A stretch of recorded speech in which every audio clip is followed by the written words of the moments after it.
Queridos pais do Senhor Jesus,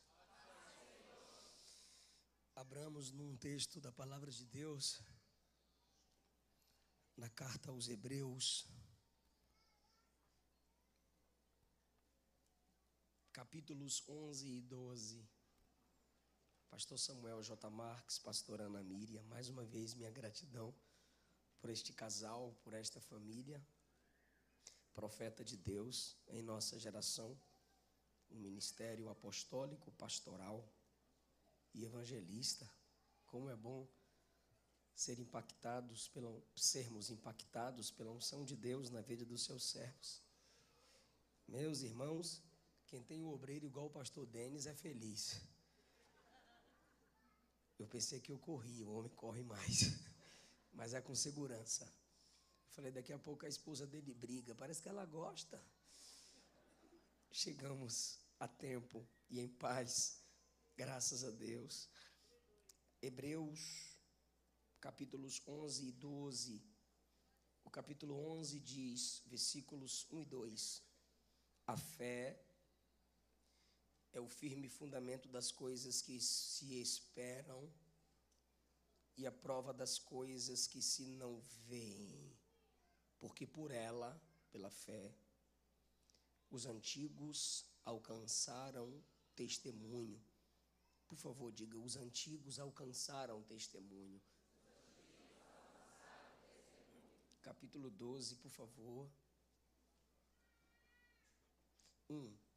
Portanto, nós também, que estamos rodeados de uma tão grande nuvem de testemunhas, deixemos todo o embaraço e o pecado que tão de perto nos rodeia e corramos com perseverança a carreira que nos está proposta, olhando para Jesus, autor e consumador da fé, o qual, pelo gozo que lhe estava proposto, suportou a cruz, desprezando a afronta, assentou-se à destra do trono de Deus. Eu vim aqui, irmão, debaixo da palavra de Deus, te ensinar, debaixo da graça de Deus, a não desistir. Tomai o vosso assento.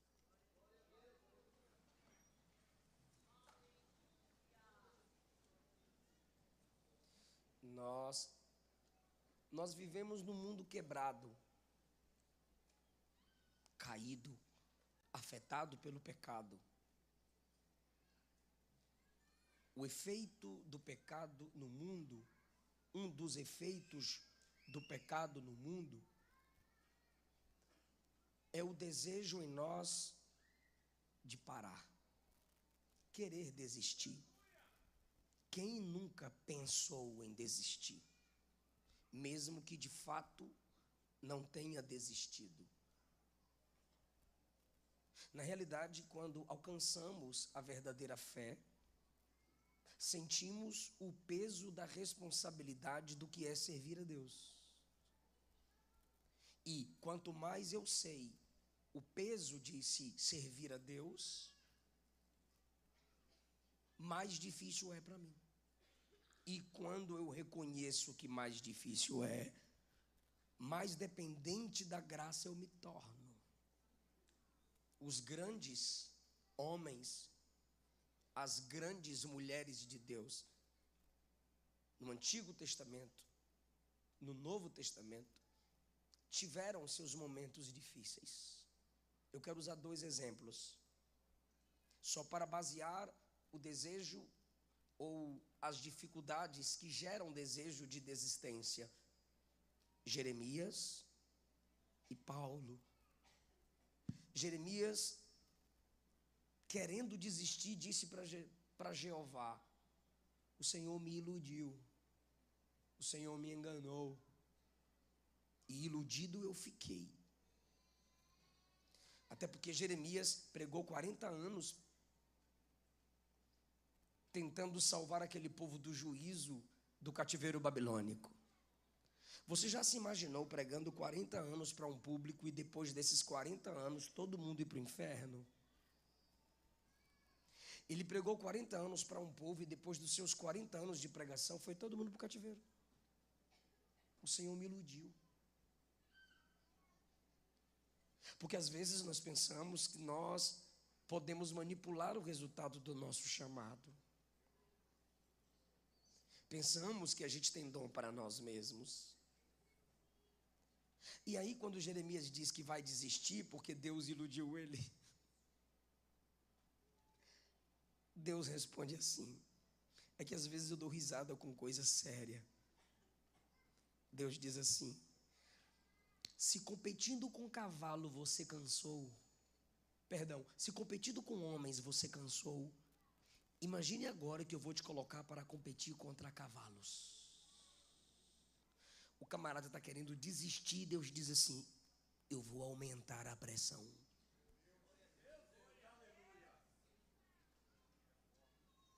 Isso quer dizer que não adianta desistir. Porque se você desistir dessa guerra, dessa carreira, dessa corrida, vai ter outra. Vai ter outra. Vai ter outra. E se você viver desistindo, você nunca saberá o que é fé. A não ser que você tenha uma fé nominal de fazer a cruzinha, eu creio em Deus. A vivência da fé é não desistir. O segundo exemplo no Novo Testamento de desejo de desistência é Paulo. Bateu à vontade. Ele sentiu mais forte a dor da responsabilidade de se servir a Deus. E o primeiro texto que ele expressa isso está em Romanos 7.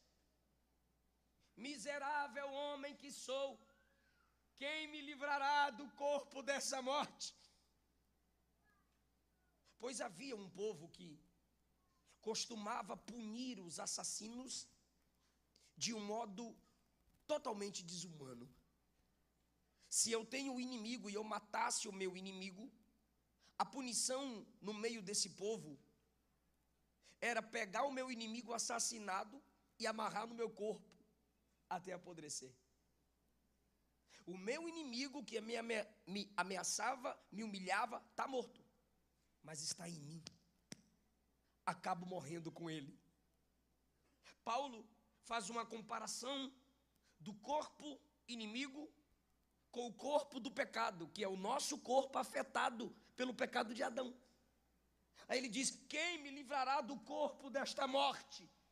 O pecado é meu inimigo, eu consagro, eu oro, eu medito nas escrituras, eu clamo, eu jejuo, mas eu sinto a força do pecado em mim. Quem vai me livrar disso? Eu sou miserável, disse Paulo. Aquilo que eu quero fazer eu não faço, e o que eu não quero, eu faço. Ele está clamando, gente. Graças a Deus que o bálsamo vem sobre ele. No capítulo 8, versículo 1. Nenhuma condenação há para os que estão em Cristo Jesus. Na segunda carta aos Coríntios, no capítulo 12, ele diz: para que eu não me gloriasse pelas excelências das revelações, foi-me colocado um espinho na carne, a saber, ele explica o que é: um mensageiro de Satanás para me esbofetear. Esbofetear é humilhar. Eu sempre sou humilhado por alguém ou por um espírito maligno, diz Paulo. E ele sabe quantas vezes ele pediu o livramento daquela situação. 3 vezes orei ao Senhor para que o afastasse de mim. Tira esse incômodo que me humilha. Eu pedi, tira de mim. E o Senhor me disse: a minha graça te basta. Deus não disse que removeria o espinho. Porque se Deus remove o espinho, ele fica soberbo. Por isso que eu falo o que ele diz no início de suas palavras: para que eu não me gloriasse pelas excelências das revelações. Ele descobriu que aquelas feridas, aquelas humilhações, era para que ele se mantivesse humilde. Então, no dia que ele diz: arranca isso de mim, Deus diz: minha graça te basta. Basta é, minha graça te é suficiente. Melhor do que eu remover o que te humilha, é eu te dar graça para suportar as humilhações. Mas por que ele não desistiu? Oração. Porque ele disse: 3 vezes orei. Para Timóteo, ele disse: o bom combate eu combati, a carreira eu terminei, eu consegui chegar até o fim. Eu usei esses 2 exemplos para mostrar a vocês que não é fácil para nenhum homem, mulher de Deus continuar, avançar no reino. E o escritor aos Hebreus, no capítulo 11, diz que a fé é firme fundamento daquilo que se espera. Você deseja não desistir, você espera ir até o fim. E a fé te fundamenta nesse desejo. E ele ainda diz no versículo 1, a fé já é a prova daquilo que você nem está vendo. Você ainda não chegou lá. Você nem viu todas as promessas cumpridas, mas a fé te faz se comportar, vivenciar, como se já tivesse garantia de que nunca desistirá. Mesmo sem saber do amanhã, você se comporta hoje com total certeza que não vai desistir de Jesus. É nesse sentido que ele diz que a fé é prova do que não se vê. Não sei o dia de amanhã, eu sei que terei que vigiar sempre, a gente diz. Só que a fé em mim agora me faz dizer: eu não desisto de Jesus. Aí ele vai usar exemplos para nos instruir. Ele diz no versículo 2: por ela, pela fé, os antigos alcançaram testemunho. Como assim alcançaram testemunho? Eles, pela fé, viveram de tal forma que alguém os elogiou. Alguém deu testemunho deles. Alguém olhou para os antigos aqui são os personagens, os heróis da fé do Antigo Testamento, por isso o autor diz os antigos, os homens, mulheres que estavam debaixo da antiga aliança. Eles alcançaram o testemunho. Nós vamos falar deles, é isso que o autor está fazendo no Hebreus 11. Nós, como igreja, cantamos sobre eles. Nós, pregadores, usamos as histórias deles. É isso que ele está dizendo. Pela fé, eles alcançaram testemunho. Pela fé que os fez não desistir, pela fé que os fez continuar, houveram várias pessoas testemunhando deles. Aí você pode fazer uma pergunta para si mesma, para si mesmo: o que dirão de sua fé amanhã? É claro que vão comparar você no domingo à noite com seu comportamento na segunda. É claro que vão se lembrar você cantando: vou seguir os passos de Jesus. É claro que vão lembrar você cantando: rompendo em fé. E se você parar, que tipo de testemunho darão da sua fé? Pela fé, os antigos alcançaram testemunho. E aí, meu irmão, vem a lavada de testemunhos para nós, de narrativas que nos confrontam. Por isso que Paulo disse aos Romanos que as escrituras do Antigo Testamento, as narrativas do Antigo Testamento, são para nos dar esperança. E é isso que o autor aos Hebreus está usando no capítulo 11. Ele está usando uma metodologia de: vou contar a história de humanos como vocês, que venceram por causa da fé, como vocês devem vencer, para ver se vocês se inspiram. Aí ele fala a partir do versículo 4: pela fé Abel ofereceu a Deus sacrifício melhor do que o de Caim. Versículo 5: pela fé Enoque, pela fé Noé, pela fé Abraão, pela fé Isaque, pela fé Sara, pela fé Jacó, pela fé José, pela fé Moisés, pela fé, e aí vai, Rebeca, pela fé Raquel, pela fé Josué. E ele vai dizendo: pela fé os profetas até morreram. Isso aqui é muito forte, versículo 33. Pela fé venceram reinos, pela fé praticaram a justiça, pela fé alcançaram promessas. Me ajuda, diga, alcançaram promessas. Então tá, guarda aí, alcançaram promessas. Versículo de número 36. E outros, pela fé, experimentaram escárnios. A fé que só me faz querer promessa não é a fé verdadeira. A fé verdadeira não me deixa desistir no meio dos escárnios, das zombarias.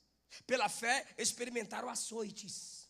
Fé que os fez sofrer pelo Deus que acreditavam. Cadeias, prisões. Aquele já pulou para o Novo Testamento. Pela fé apedrejados. Pela fé cerrados. Isaías. Pela fé tentados. Pela fé mortos ao fio da espada. Como assim, gente? Não parece o tipo de fé que muita gente diz ter cantando ou pregando.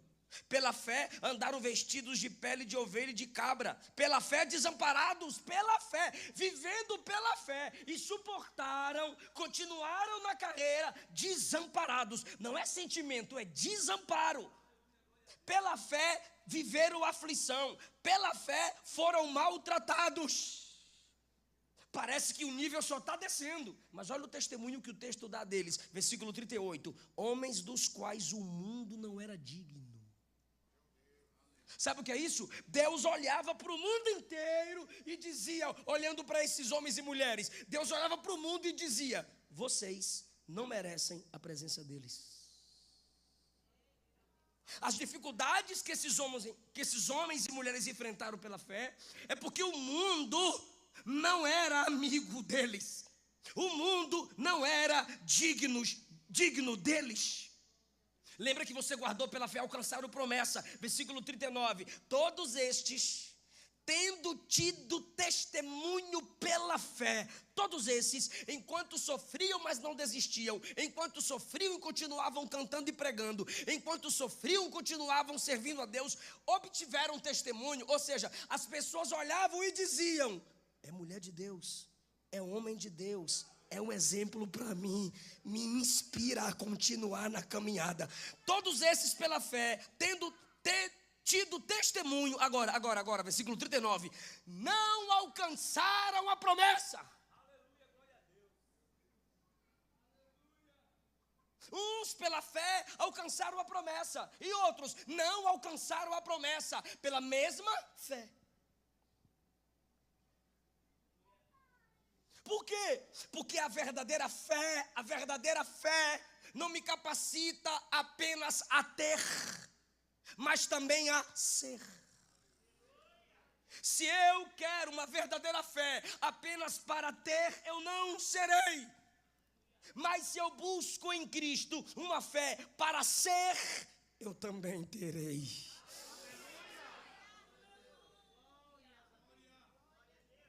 Mesmo não alcançando a promessa, continuaram na fé. Deu para me entender que foi tudo pela fé? Diga amém. Vamos ironizar um pouquinho, rapidinho. Olha a repetição é rápida, em tom de ironia, me entenda. Abel, Noé, Abraão, Isaac, Jacó, Sara, Moisés, Davi, Josué. Só os fraquinhos, né? Então me ajude. Venceram pela fé. Continuaram por causa da fé. Pergunta assim, o que isso tem a ver comigo, pastor?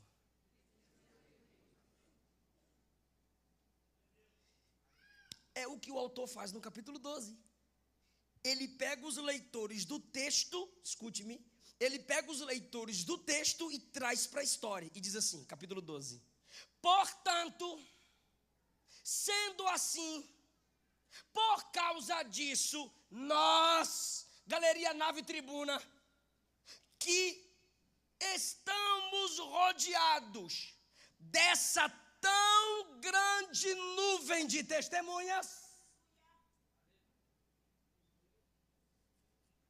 eu pensava que as testemunhas aqui são os seguidores do Instagram, os netcrentes, os youtubobos. e os irmãos que gostam do meu ministério. Eu pensava que as testemunhas aqui eram meus filhos. Papai, estou te vendo. Se o senhor orar, eu oro. Se o senhor não orar, eu não oro. Eu pensava que essas testemunhas aqui eram meu pastor. Onde você está? Onde você vai pregar? Que dia você chega? Eu pensava que essas testemunhas aqui são os meus alunos. Não são. Quem são as testemunhas? Só os fraquinhos. Noé, Abel, Abraão, Isaac, Jacó, José. É eu estar pregando aqui com o bispo Samuel Ferreira me ouvindo pregar. É eu estar pregando aqui com quem me formou em teologia me ouvindo pregar. Testemunhas além do meu tempo. Consegue me entender, gente? Olha a imagem que ele nos coloca. Ele diz assim: rodeados de uma tão grande nuvem de testemunhas. Ele está te colocando dentro de um estádio olímpico. E ele diz assim: você vai correr. Se prepara que você vai correr. E você está dizendo: eu vou ser crente, eu vou conseguir, eu vou fazer a obra, eu vou obedecer. Esse ano eu não assisto novela, eu vou até o fim. E você diz: eu vou assumir a minha carreira, eu vou até o fim. Aí de repente, o treinador fala bem assim: olha quem está te vendo. Aí tu olha para o lado: tá, Abraão, estou de olho, hein? Bora, tem que renunciar, hein? Eu deixei Isaac no altar, e aí? Aí Sara olhando para as irmãs: tô de olho, hein, miga? Tem que respeitar o coroa, hein? Honrar a família. Tô de olho em tu, vaza. Imagine quem está te olhando. Abel, na hora da oferta: tô de olho, hein? Eu dei o melhor. Bora, avança. Davi te vendo enfrentar seus gigantes. Acerta a pedra, hein? Tô de olho, é no nome dele. Tô te vendo, bora pra cima. Você está entendendo o que é que o autor está fazendo com a gente? As histórias desses homens fazem com que você se sinta visto. Por isso que ele conta a história no 11 e diz: são testemunhas, estão te vendo. Ou seja, cada vez que você lê o Antigo Testamento, ele está te lendo. Não é só você que lê a Bíblia, é a Bíblia que te lê. Não é você que lê as histórias desses homens, são as histórias desses homens que te leem. Então, é como se eles estivessem olhando para nós na arquibancada, e a gente tem que participar de uma corrida. E eles estão dizendo: eu venci pela fé. O outro diz: eu venci pela fé. A outra diz: eu venci pela fé. Te impulsionando a vencer, dependendo de Deus. Aleluia! São as testemunhas dizendo assim: ó, vale a pena. Vale a pena, Abel, vale. Ele me defendeu. Vale a pena, Noé, vale. Minha família entrou na arca. Vale a pena, Abraão, vale. Deixei a casa de papai, mas me tornei pai da fé, pai de Isaac, pai da promessa, pai das 3 maiores religiões do mundo. Vale a pena. Monoteístas, vale a pena. Vale a pena, Josué, vale a pena. Eu me submeti ao ministério de Moisés e assumi a liderança e coloquei o povo na terra prometida. Não desista, eles são testemunhas. As escrituras só têm as histórias desses homens para nos dizer: são testemunhas que venceram pela fé. E você não vai vencer pela sua força, você não vai vencer pela sua capacidade, você só vai vencer pela fé. Tá bom, então já que eles estão olhando para nós, isso aqui eu tenho que avançar, né, pregador dos Hebreus? Mas para correr bem, você tem que deixar, versículo 1, todo embaraço e pecado. Por que ele não fala assim, ó, deixa o pecado e avança? Não, você não vence na corrida da fé. Você não chega até o fim se você não consegue deixar embaraço e pecado. Porque tem coisa que não é pecado, mas é embaraço. Não é pecado você assistir uma série na Netflix, mas te embaraça quando você prefere a série do que a leitura da palavra.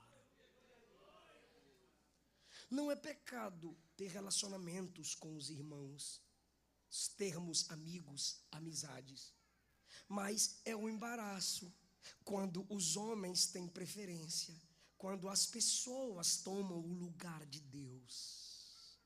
Não é pecado fazer a obra, mas a obra pode me embaraçar. Quando muito conectado a ela, eu não oro mais. E aí eu entro numa trabalholatria. Eu penso que estou adorando, mas eu estou idolatrando o meu ministério. E ele diz assim, para você não desistir, para você vencer pela fé, você precisa deixar todo o embaraço. Só que quando ele vai falar do pecado, ele destaca, e o pecado que tão de perto nos rodeia. O corredor, ele precisava deixar todo o embaraço e correr livre. E ele diz assim, deixe também o pecado que tão de perto te rodeia. Irmão, só te tenta o que está próximo. Repito, só te tenta o que está próximo.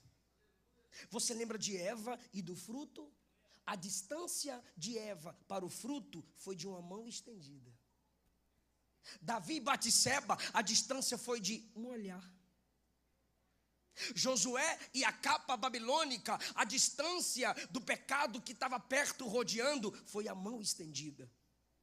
E Jesus no deserto, Mateus 4, como que o diabo tenta Jesus? Ele diz assim, transforma estas pedras, não aquelas, mas ele diz estas, porque só tem capacidade de te tentar o que está próximo. E na nossa geração, o pecado tão de perto nos rodeia, está bem aqui, na palma da mão. E se você não deixar todo o embaraço e o pecado que tão de perto te rodeia, você não vai vencer pela fé. Você vai cair, você vai desistir, você vai retroceder, você não vai alcançar testemunho. Só que agora ele eleva o nível. Lembra da pressão de Deus em Jeremias? Você competindo com homens se sente cansado. Imagine quando eu te colocar para competir contra cavalos. Por quê? Olha o que o autor faz com a gente. Quem é atleta sabe disso. Quanto mais ele vai crescendo, mais os desafios aumentam. E sua capacidade de conquista também aumenta. É por isso que às vezes suas provas são maiores do que as provas dos outros. Porque quem enfrenta o que ninguém enfrenta vai chegar no nível de vitórias que poucos conseguirão chegar. Então, olha o que ele faz no versículo 2. Eu vou fazer uma pergunta, fica comigo por favor. Vocês estão cansados igual eu, então bora lá.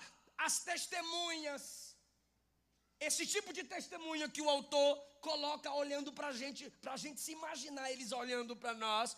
Essas testemunhas intimida, sim ou não? Sim. Aí tu tá aqui, rapaz, eu pensei que eu era crente, quem tá me olhando, Abraão. Rapaz, eu pensei que eu era crente, quem tá me olhando, Moisés. E aí, meu irmão, você está aqui, tá bom, se vocês venceram, eu também venço. Só que o autor diz assim, não é para olhar para eles.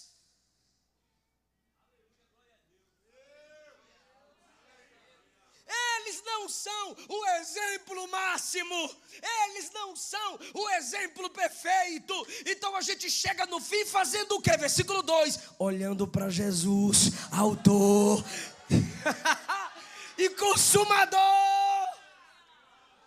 Toda corrida tem início, autor, e toda corrida tem um final, consumador. Ou seja, ele está dizendo, não é para olhar para quem tem mais fé do que você. E quando você está se empolgando, eu vou focar em quem tem mais do que eu. Deixa eu escolher um personagem preferido. Abraão, Abel, aí a irmã, Sara, Rebeca, Raquel. Aí o autor diz, não, é todo mundo humano, falho, caído, pecador, dependente da graça. Se focar em homens que tiveram fé, você pode até começar, mas você não chega no fim. Para chegar no fim, você não tem que ficar focado em quem tem fé. Para chegar no fim, você tem que focar no Criador da fé. Por quê? Porque se eles tiveram fé, eles receberam de alguém. Abraão teve fé, mas não é o autor da fé. Davi teve fé, mas não é o autor da fé. Então o texto está dizendo que tem alguém para você olhar, para você enxergar. E tem mais, quando ele diz assim, olhando para Jesus, escute-me, eu prometo que não vou alongar-me. Quando ele diz no versículo 2, olhando para Jesus, autor e consumador da fé, ele está dizendo profundamente, você vai entender isso no texto. Ele está dizendo assim, ó, enxergue a vida na perspectiva de Cristo. Porque na perspectiva de Abraão, eu estou com Sara, mas se surgir H, é nós. Na perspectiva de Isaac, papai mentiu, então eu também pode. Na perspectiva de Davi, misericórdia. E de Jacó.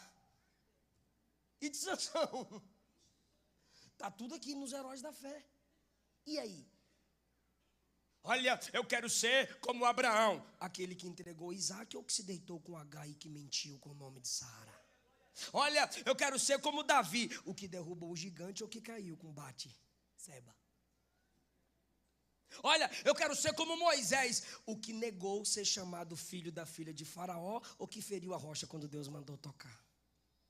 E que não pôde entrar na terra prometida por ter desonrado o nome de Deus.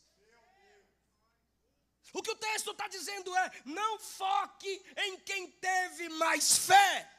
Foque no autor e consumador da fé, porque só Ele é perfeito, só Ele é grande, e a força que você precisa não vem do nome de Abraão, de Isaac, Jacó, Davi, Moisés, vem do nome de Jesus. Aleluia! Se você orar, Abraão não vai te ouvir. Mas se você orar, quem deu fé a Abraão vai te dar fé, vai sustentar a sua fé.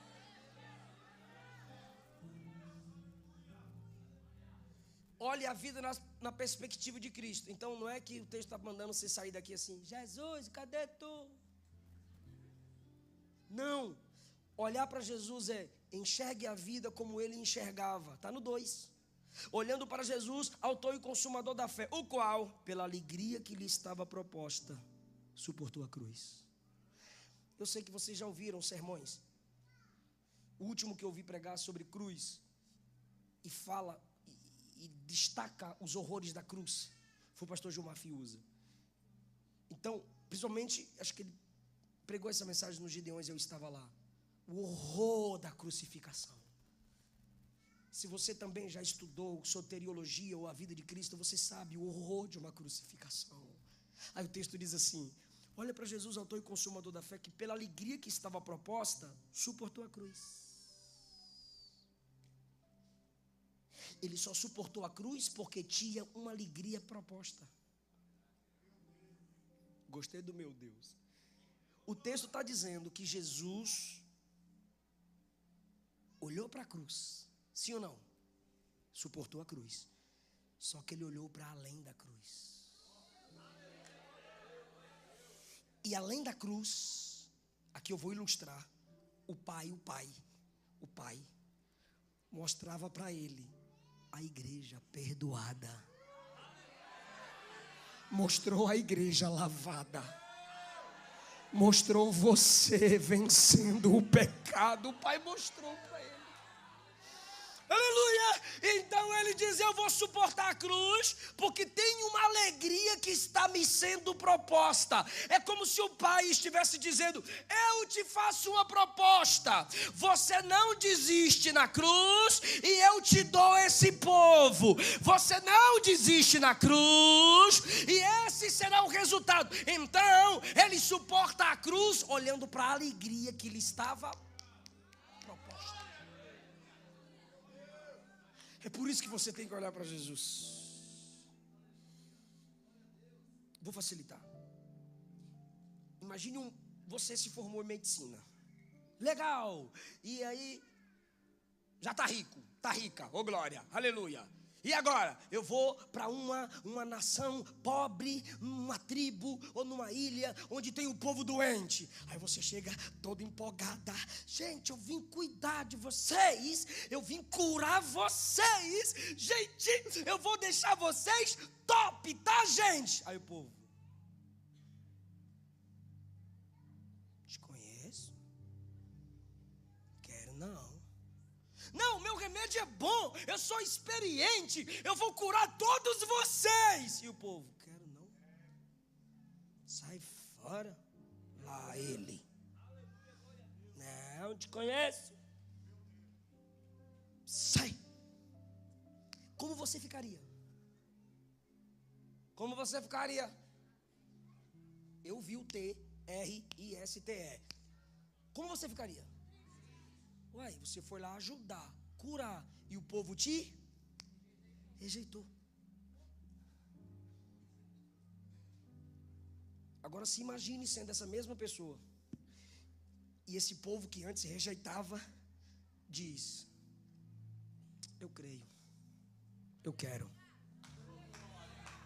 Me examina, me cura, me trata, me limpa, me refaz, me perdoa, me restaura, me levanta, me fortalece, faz tudo novo em mim.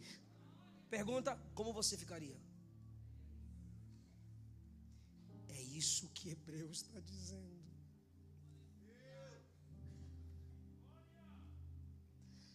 Você alegra Jesus quando você vem para Ele quebrado e diz: me cura.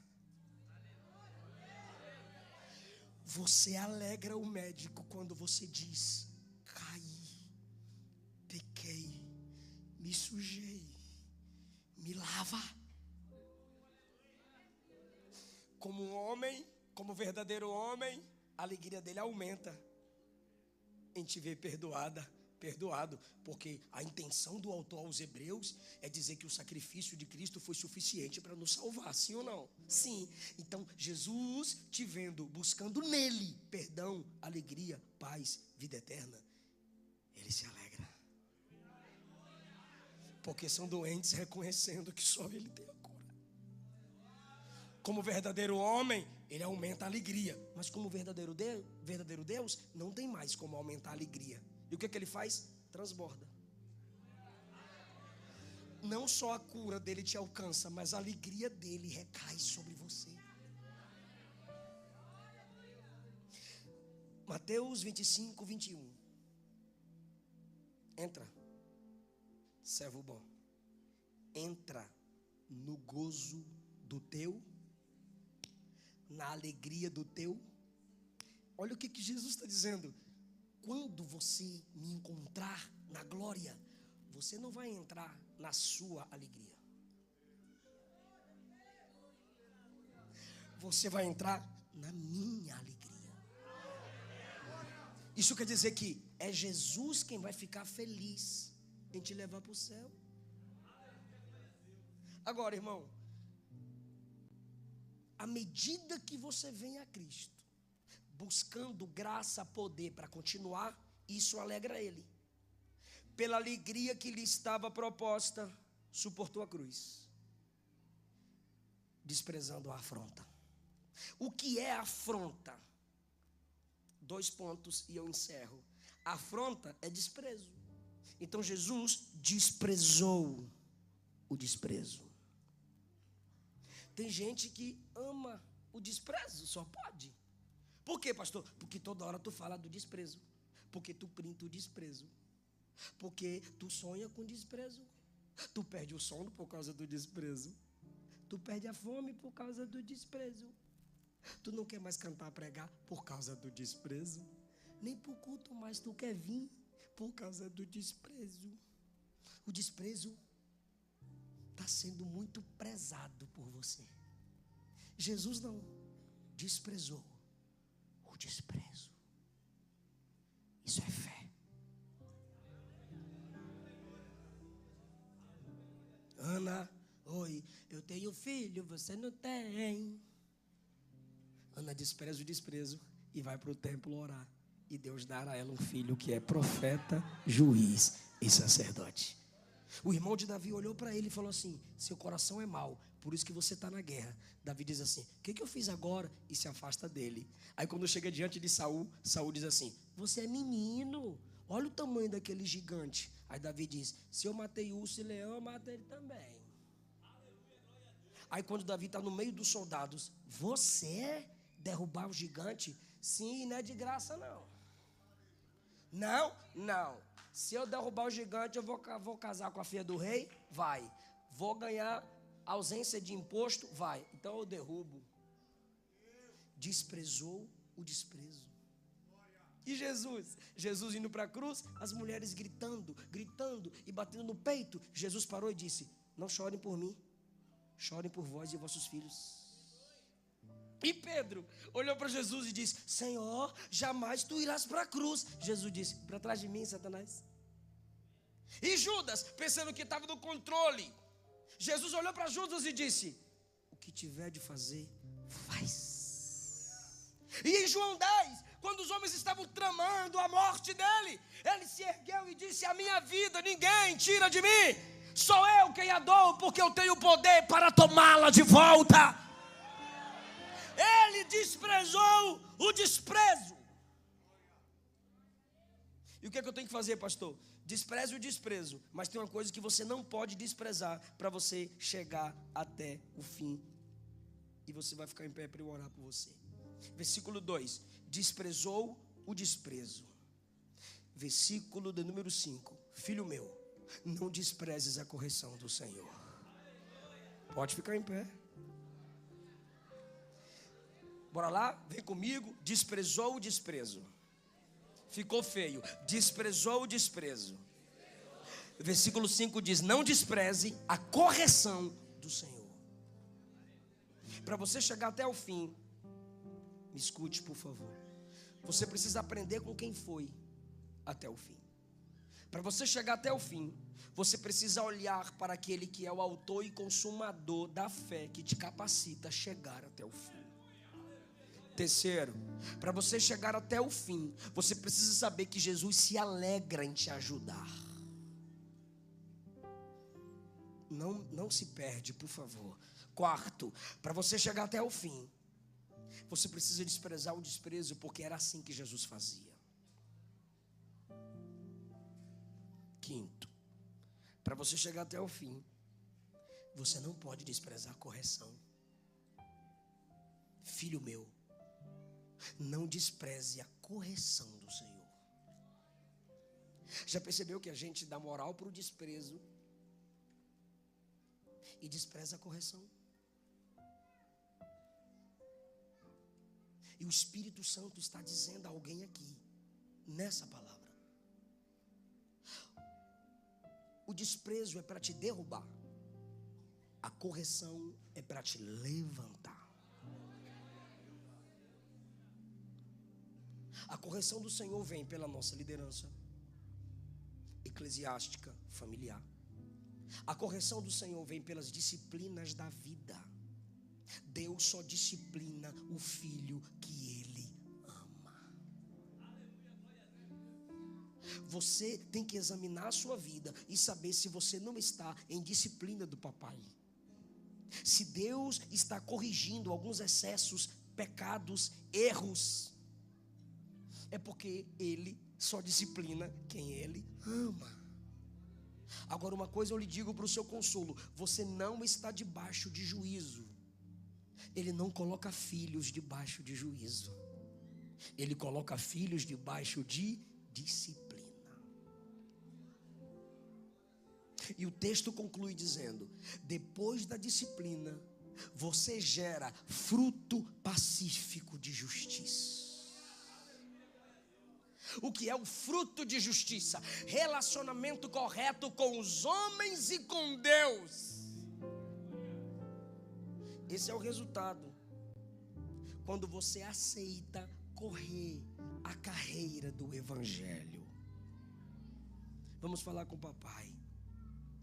Senhor, obrigado pelas testemunhas que as Escrituras Sagradas trazem a nós. Mas obrigado pelo autor e consumador da fé, que não nos deixa desistir. Essa família vai continuar de pé. Esse ministério vai continuar de pé. Os planos do diabo serão frustrados e os planos do Senhor serão realizados.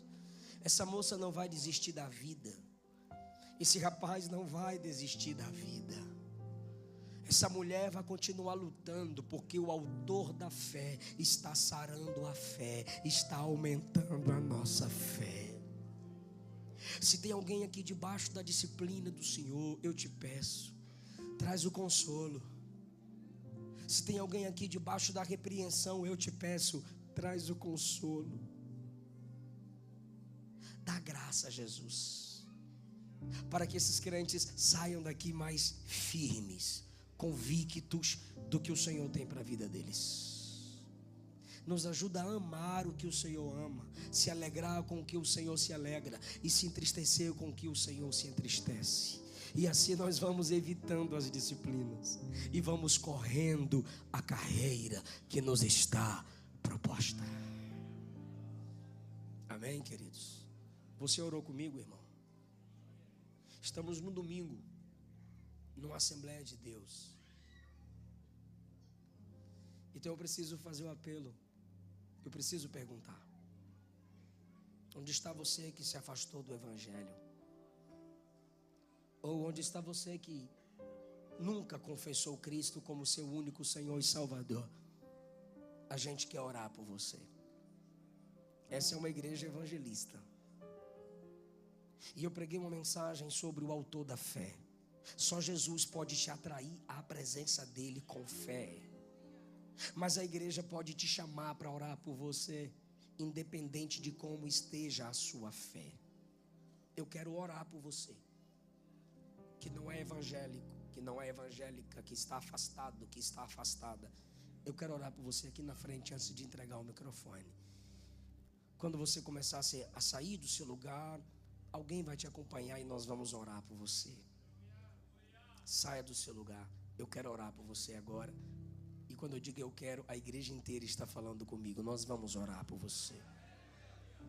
Você que se afastou do Evangelho, ou você que nunca entregou sua vida, nunca confessou Cristo como único Senhor e Salvador, nós vamos orar por você. Vem cá, moça, vem cá, rapaz, vem cá, casal, vem cá, mulher. Em pleno domingo, eu acredito que vai ter pessoas nessa condição aqui hoje e a gente precisa orar por vocês. Para onde vocês se movimentarem, eu vou olhar para lá, irmão, e a igreja também.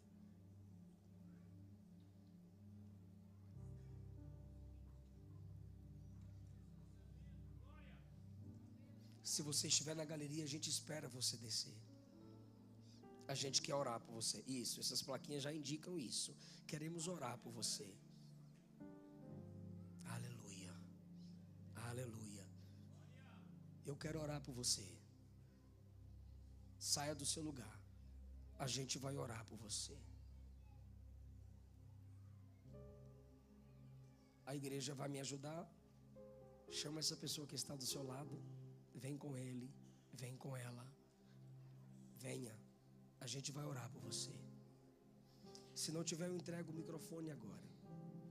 Mas se tem, eu quero orar por você. A desistência da vida não pode continuar no seu coração. O desejo de desistência da vida, desistência de sonhos, desistência de planos, da vida com Deus, não pode permanecer nos corações. Tem uma pessoa na live. Irmã, volta aqui. Irmã, tem o que na live? Uma pessoa aceitando a Cristo. Uma pessoa confessou Cristo Jesus como o único Senhor e Salvador na live. Aleluia. Por favor, isso, pode vir. Os irmãos podem me ajudar a orar por essas pessoas. Será que ainda temos mais pessoas? Deus não marcou essa noite em vão. Deus marcou essa noite com um propósito de falar ao seu coração. Eu não preguei apenas a servos de Deus. Eu preguei também a quem está fora dos caminhos do Senhor. O desejo de desistir vem em todos, pois todos nós estamos em um mundo quebrado pelo pecado. Mas a igreja é o alívio de Deus para a nação. E é por isso que eu disse que a igreja vai orar por você. Ah, não creio, é o tipo de fé que você tem, fé ferida. Mas pela oração da igreja isso pode ser transformado agora. Isso vai ser transformado agora. Tem mais alguém? Eu insisto porque eu sei que o diabo insiste em te destruir. Eu insisto porque eu sei que o diabo insiste em te matar. O diabo insiste em te levar para o inferno.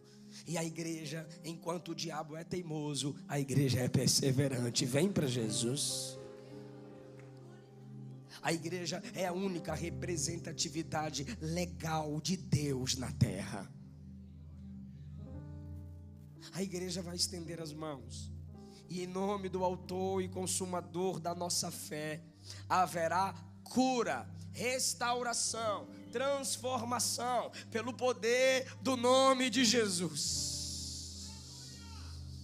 Não resista se hoje ouvirdes a voz do Senhor. Aleluia, aleluia. Jesus está quebrando cadeias nesses cultos aqui na Adebras Itapevi, irmãos.